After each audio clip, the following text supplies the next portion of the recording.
2. Assalamualaikum Assalamualaikum warahmatullahi warahmatullahi wabarakatuh. wabarakatuh. Perkenalkan, saya Niken Ayuning Tias. Judul paper saya adalah Analisis Disiplin Kerja dalam Upaya Peningkatan Produktivitas Kinerja pada PT XYZ. Saya sebagai orang kedua. Ya, selanjutnya saya Rizky Handayani sebagai orang pertama. Judul paper saya yaitu Analisis Motivasi Karyawan di Situasi Pandemi pada PT Telkom Indonesia. Ya, saya Rizky Handayani. Saya ingin bertanya kepada Niken Ayuning Tias. Pertanyaannya, apa latar belakang dari permasalahan judul yang Anda angkat? Ya, terima kasih Rizky Handayani atas pertanyaannya. Saya izin menjawab. Latar belakang dari permasalahan atau topik yang saya angkat itu, seperti yang kita ketahui, salah satu permasalahan penting perusahaan itu kan tentang kedisiplinan. Kemudian, seperti yang kita ketahui juga, bahwa kebanyakan orang Indonesia itu memiliki kebiasaan ngaret, yang terkadang juga itu terbawa sampai perusahaan sehingga merugikan perusahaan.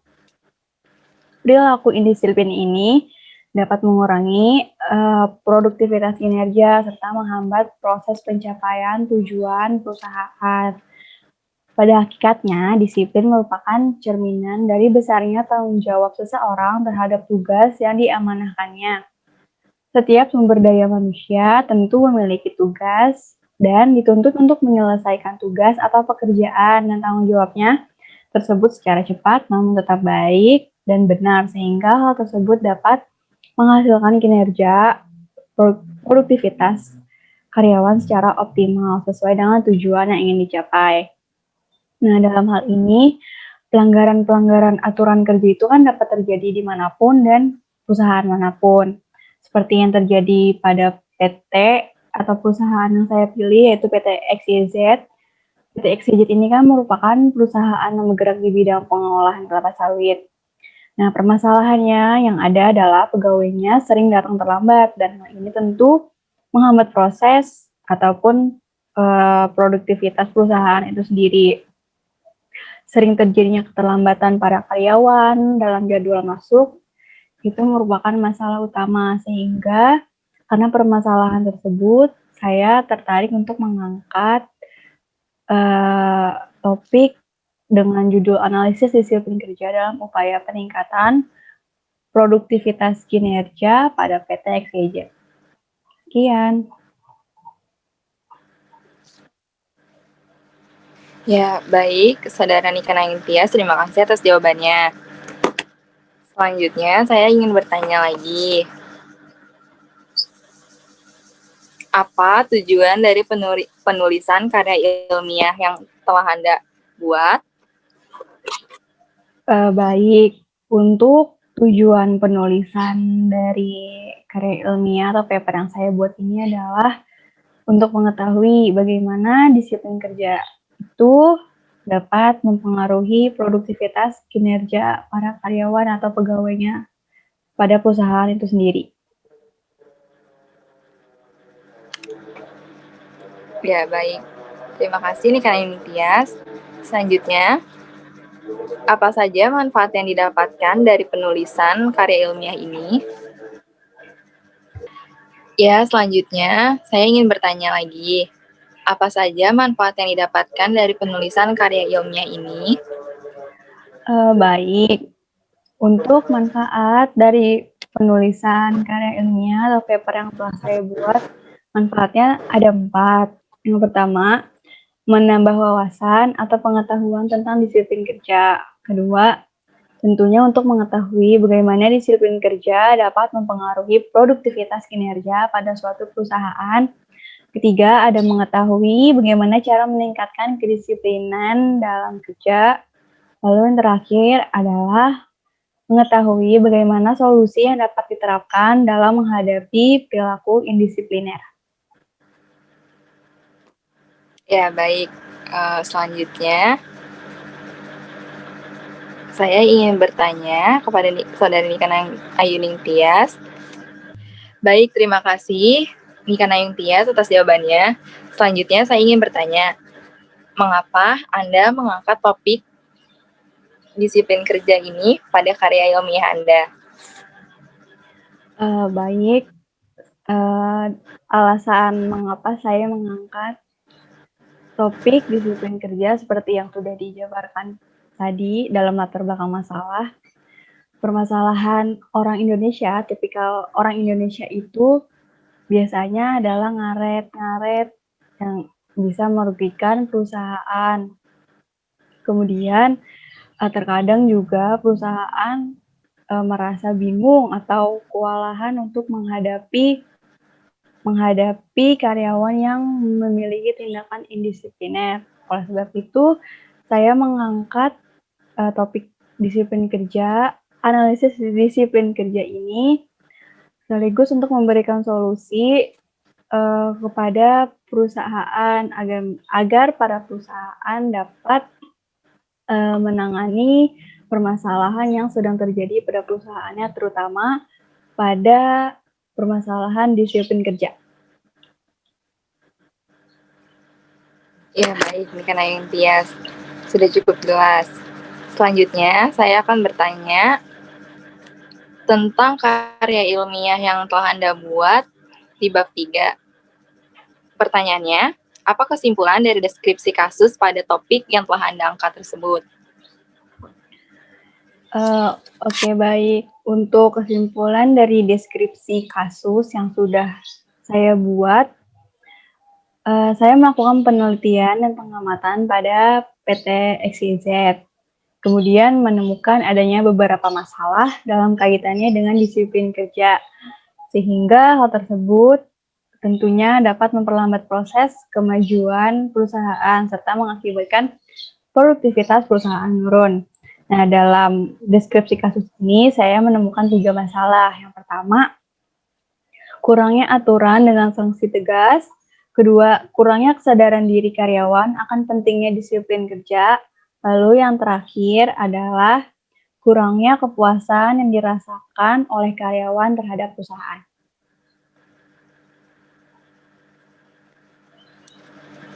Ya, baik, Nika Nayung Tias. Selanjutnya, untuk pertanyaan di bab 3 terakhir, apa permasalahan yang ditemukan di karya ilmiah ini, pada penelitian karya ilmiah ini, dan bagaimana solusinya? Ya, baik. Seperti yang sudah dijelaskan tadi pada deskripsi kasus, bahwa saya menemukan 3 permasalahan yang berkaitan dengan disiplin kerja yang terjadi pada PT XYZ. Permasalahan tersebut beserta solusinya diantaranya adalah yang pertama, permasalahan yang terjadi itu adalah kurangnya aturan dengan sanksi tegas. Kurangnya aturan dengan sanksi tegas ini tidak sesuai dengan teori yang dikemukakan oleh salah satu ahli yang saya kutip, yaitu Sastro Hadiwiryo dalam teorinya tentang disiplin kerja. Disiplin kerja merupakan suatu sikap menghormati, menghargai, patuh, dan taat terhadap peraturan yang berlaku, baik yang tertulis maupun tidak tertulis, serta sanggup menjalankannya dan tidak mengelak untuk menerima sanksi-sanksinya apabila ia melanggar tugas dan wewenang yang diberikan. Nah, berdasarkan dari teori tersebut dapat disimpulkan bahwa untuk mendapatkan karyawan yang memiliki disiplin kerja yang baik, maka perusahaan haruslah membuat peraturan yang berlaku kepada karyawannya, sehingga mengharuskan karyawannya untuk mematuhi segala aturan yang jelas dengan sanksi yang tegas, dan membuat karyawan sadar dengan apa yang akan didapatkannya atau konsekuensi yang kelak akan didapatnya.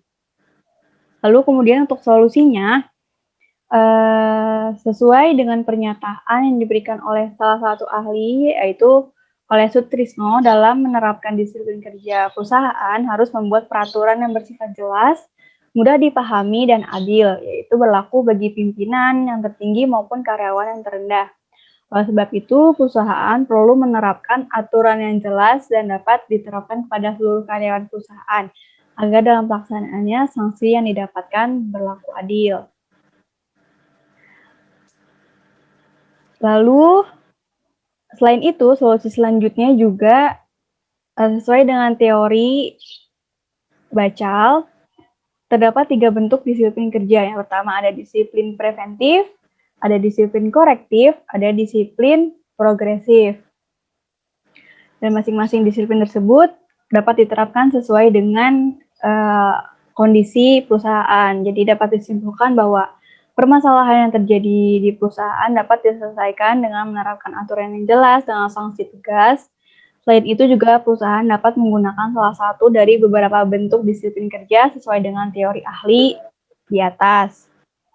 Lalu permasalahan yang kedua adalah kurangnya kesadaran diri karyawan akan pentingnya disiplin kerja.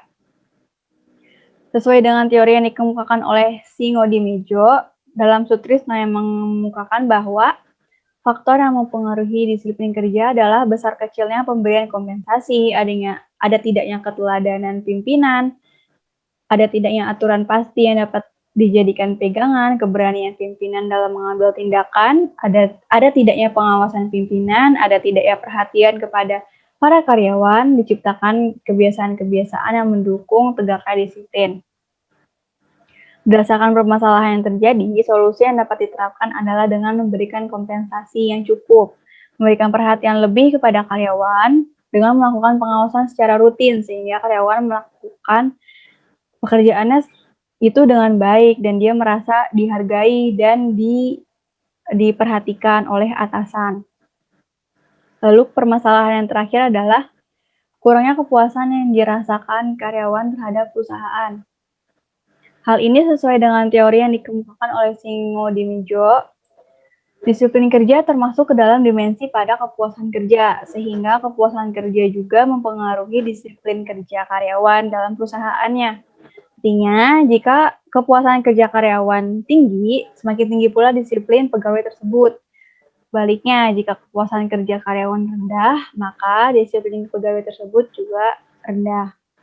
Nah, berdasarkan teori tersebut, dapat disimpulkan bahwa dengan karyawan yang merasa puas dapat melakukan semua tugasnya dan menjalankan segala kegiatannya dengan disiplin kerja, mematuhi segala aturan.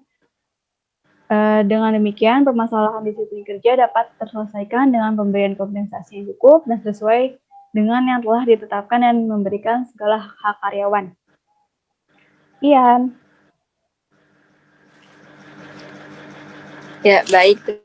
Terima kasih nih Kak Nayuning Tias atas jawabannya. Baik, terima kasih atas pertanyaan-pertanyaan yang sudah diberikan oleh Saudari Rizky. Selanjutnya, saya juga akan memberikan pertanyaan mengenai paper atau karya ilmiah yang sudah Saudari Rizky buat terkait dengan bab 2 dan bab 3. Pertanyaan pertama di bab 2. Apa saja faktor yang dapat mempengaruhi motivasi seorang karyawan? Ya, terima kasih nih Kak Nayuning Tias atas pertanyaannya. Saya izin menjawab. Berdasarkan teori yang sudah saya kutip, menurut Arelp, dalam jurnalnya Mulyana, faktor-faktor yang dapat mempengaruhi motivasi kerja karyawan itu dibagi menjadi 6.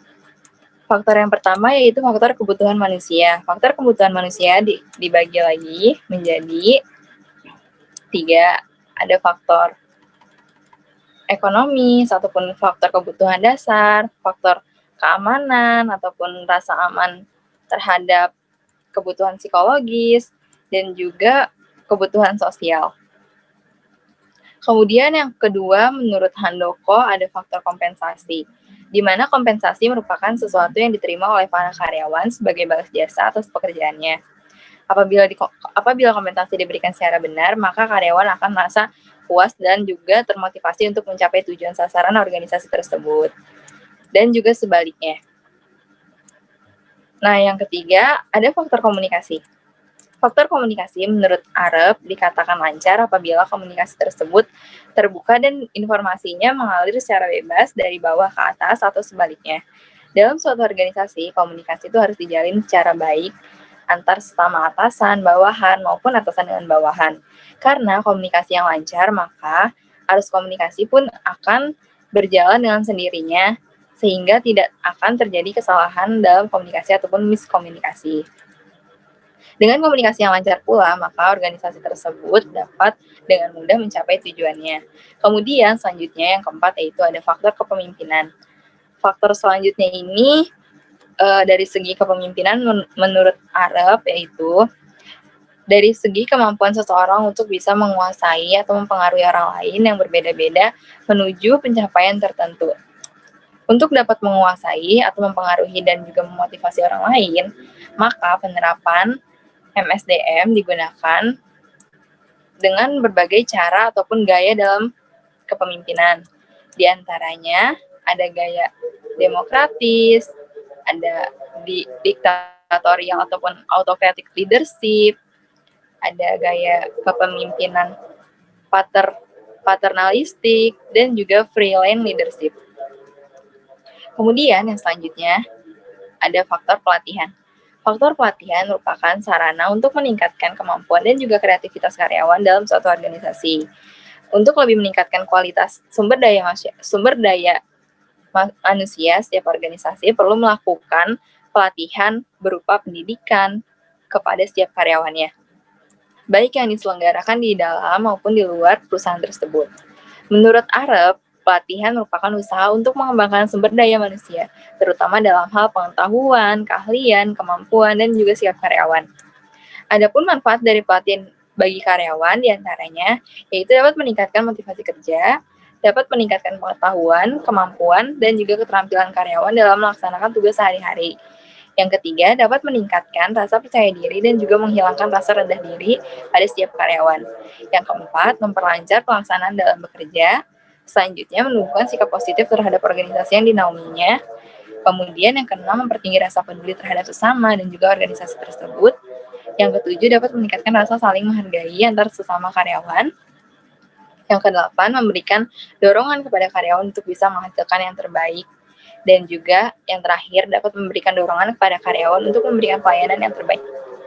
Selanjutnya, faktor motivasi. Faktor yang dapat mempengaruhi motivasi selanjutnya yaitu faktor prestasi.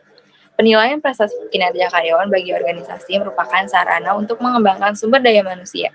Sedangkan bagi seorang karyawan, penilaian prestasi dapat memacu semangat dalam bekerja. Guna meningkatkan kinerja berikutnya, karena dengan penilaian prestasi, maka karyawan tersebut akan merasa bahwa hasil kerja mereka telah diakui dan juga telah dianggap dihargai oleh pihak organisasi tersebut, sehingga dapat menumbuhkan harapan untuk memperoleh kompensasi dari organisasi. Hal sedemikian merupakan sumber motivasi kerja yang dapat mempengaruhi kinerja karyawan. Jadi dapat disimpulkan bahwa dari beberapa pendapat ahli, dari pendapat ahli Arab tersebut, bahwa faktor motivasi kerja karyawan bisa didapatkan dari berbagai hal, bisa dari pihak internal maupun dari pihak eksternal. Ya, seperti itu jawabannya, Saudari Nikana Yuntias. Oke, baik. Jawabannya cukup jelas, padat. Selanjutnya, pertanyaan selanjutnya. Mengenai apa tujuan dari pemberian motivasi itu sendiri? Silakan. Ya, sesuai. Terima kasih atas pertanyaannya, Saudari Nikana Yuntias.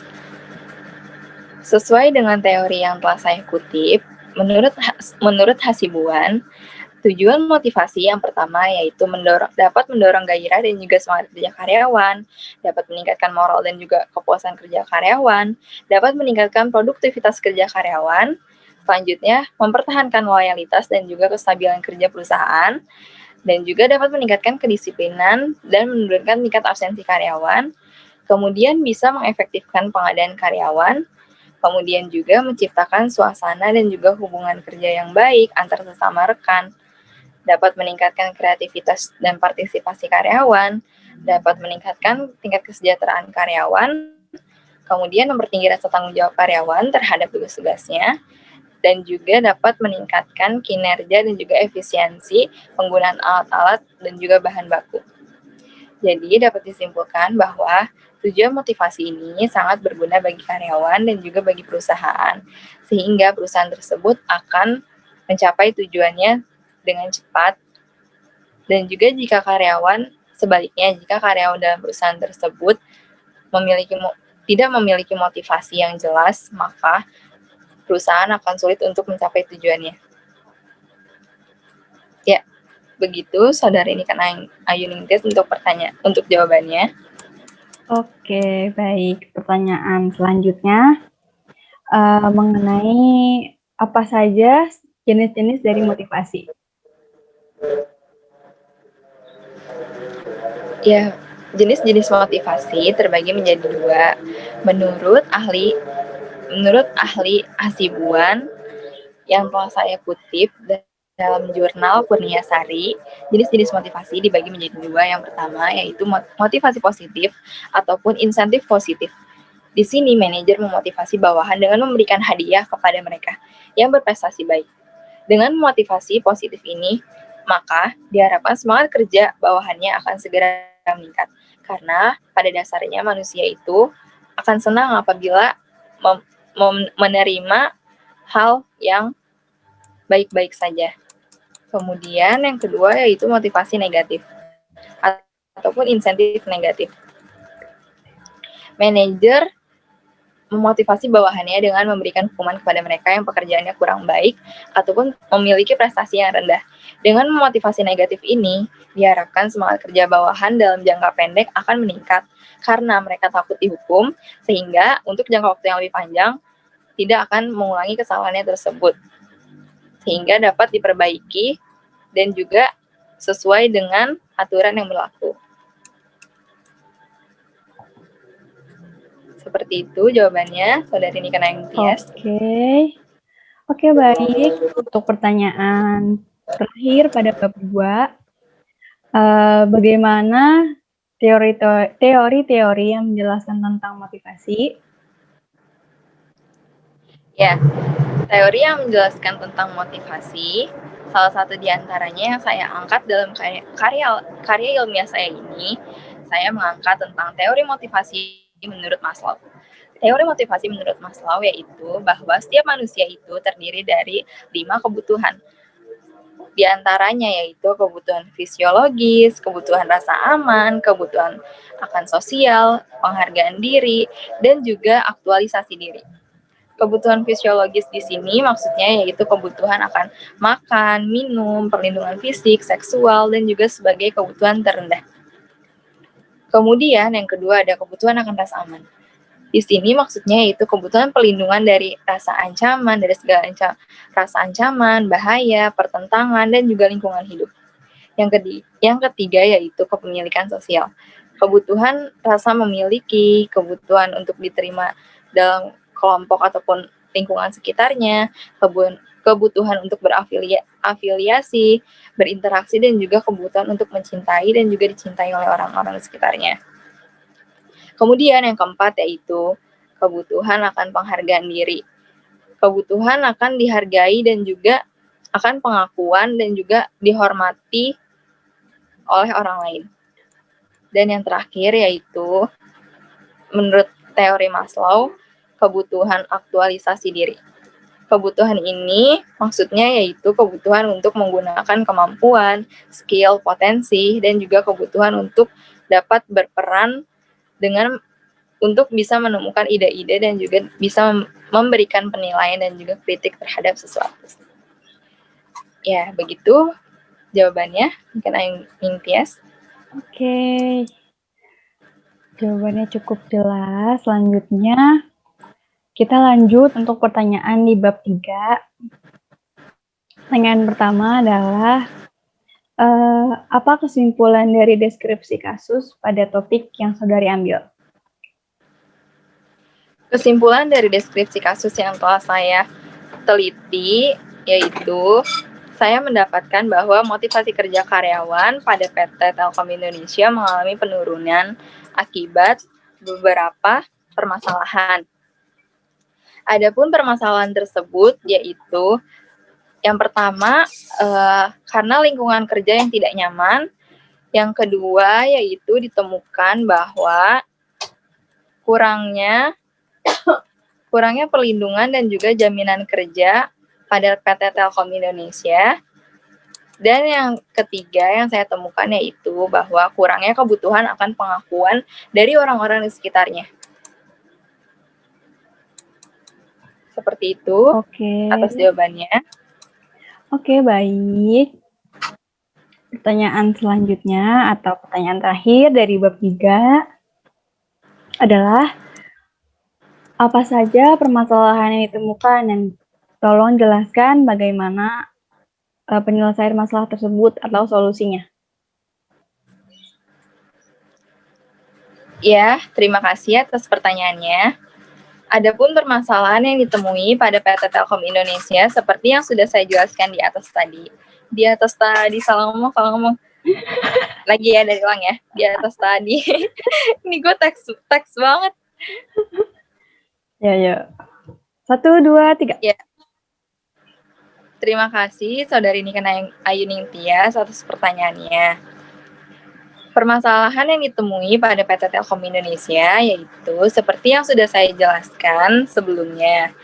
Adapun solusi yang dapat diberikan terkait permasalahan dengan motivasi kerja tersebut yaitu diantaranya lingkungan kerja yang tidak nyaman. Salah satu faktor yang menyebabkan menurunnya semangat kerja karyawan karena lingkungan kerjanya itu tidak nyaman.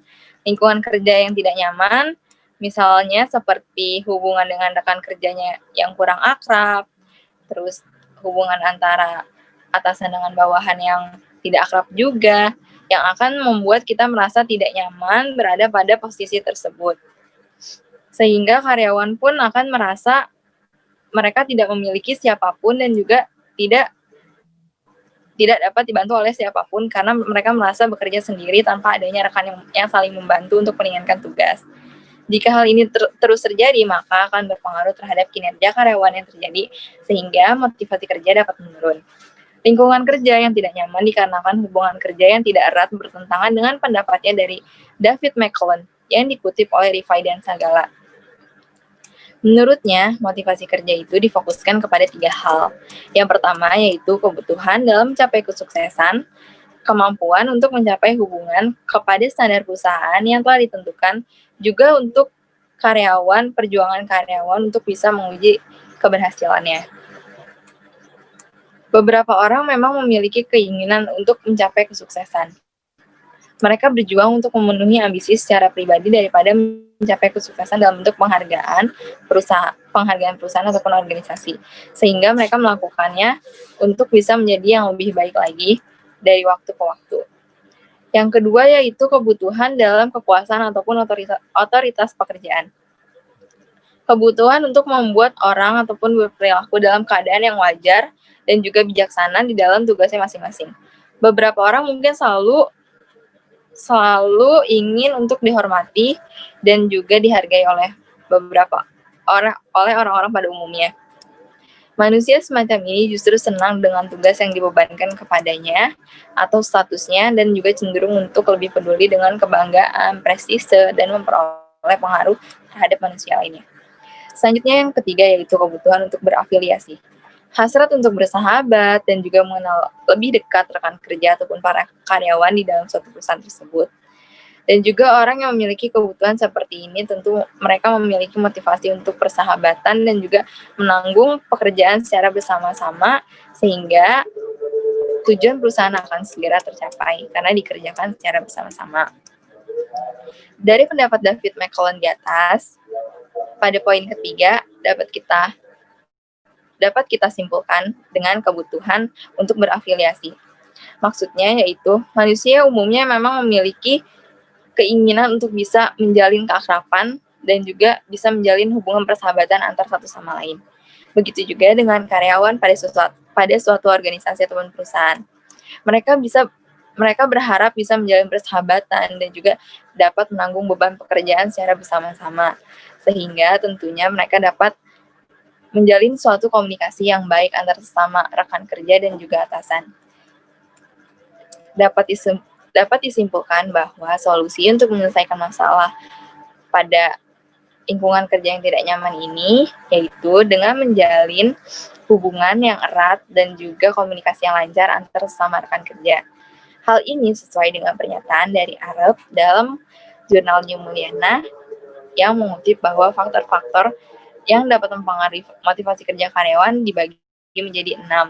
Salah satunya yaitu faktor komunikasi ini.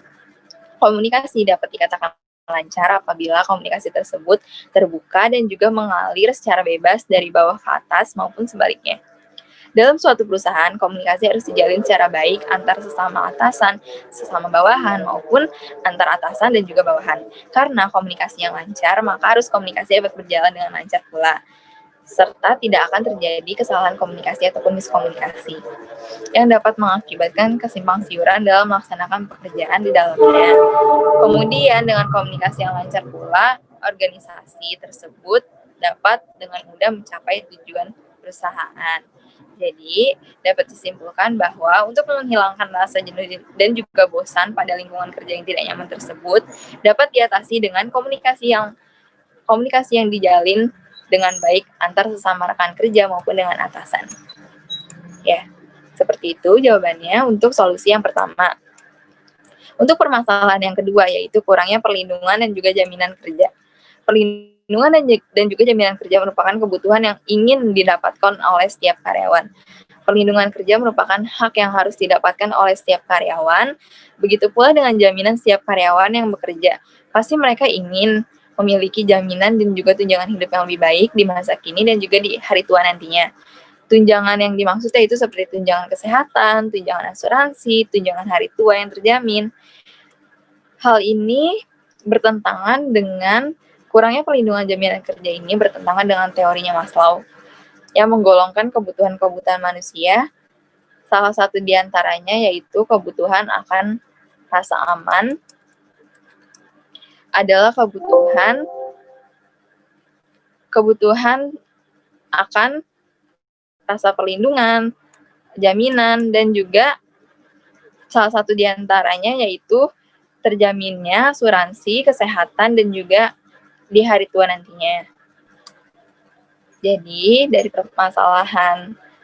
permasalahan atas kurangnya jaminan perlindungan dan juga tunjangan di hari tua itu dapat diberikan dengan melakukan ataupun dapat diberikan dengan memberikan kompensasi sesuai dengan pendapat Handoko yang menyatakan bahwa kompensasi adalah sesuatu yang dapat diterima oleh para karyawan sebagai balas jasa atas pekerjaannya. Kompensasi di sini bisa berupa upah, gaji, bisa berupa voucher jalan-jalan, tunjangan kesehatan, hari tua, asuransi, dan lain sebagainya. Sehingga diharapkan dengan pemberian kompensasi dapat menaikkan rasa semangat kerja dan juga gairah karyawan untuk bisa mencapai tujuan perusahaan. Sehingga pekerjaan yang diberikan pun akan dapat diselesaikan dengan baik. Kemudian yang ketiga yaitu permasalahannya yang ditemukan kurangnya kebutuhan akan penghargaan, akan pengakuan oleh orang-orang di sekitarnya. Pengakuan akan hasil kinerja dan juga pencapaian telah diraih merupakan suatu keinginan dalam diri seorang karyawan.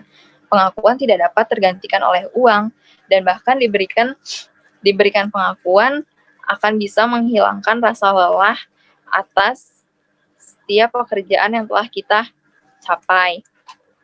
Pada umumnya manusia memang ingin untuk bisa diakui dan juga dihargai oleh lingkungan di sekitarnya. Hal ini sesuai dengan teori Maslow bahwa setiap manusia itu terdiri dari 5 kebutuhan. Seperti yang sudah saya sebutkan pada sebelumnya, yaitu teori Maslow yang terdiri dari kebutuhan fisiologis, kebutuhan rasa aman, kebutuhan akan sosial, kebutuhan penghargaan diri, dan juga kebutuhan akan aktualisasi diri. Dari teori yang dikutip dari Maslow tersebut, untuk menggunakan ataupun untuk bisa dihargai dan juga diterima oleh orang-orang di sekitarnya, yaitu dapat dilakukan dengan cara misalnya atasan bisa memberikan pujian ataupun penghargaan kepada karyawan atas prestasi yang telah dicapai. Sehingga dengan begitu karyawan pun akan lebih semangat lagi dalam menyelesaikan semua tuntutan pekerjaan yang telah diberikan, atas pengakuan dan juga atas penghargaan yang telah diakui dan juga diberikan oleh rekan kerja ataupun oleh atasannya tersebut. Sekian jawaban dari pertanyaan yang telah Saudari Niken Ayu Ningtyas berikan. Baik, terima kasih atas jawaban yang sudah diberikan oleh Saudari Rizky Handayani. Jawabannya sangat jelas dan mudah dimengerti. Sekian sharing our paper. Kurang lebihnya mohon maaf. Wassalamualaikum warahmatullahi wabarakatuh. Terima kasih. Terima kasih.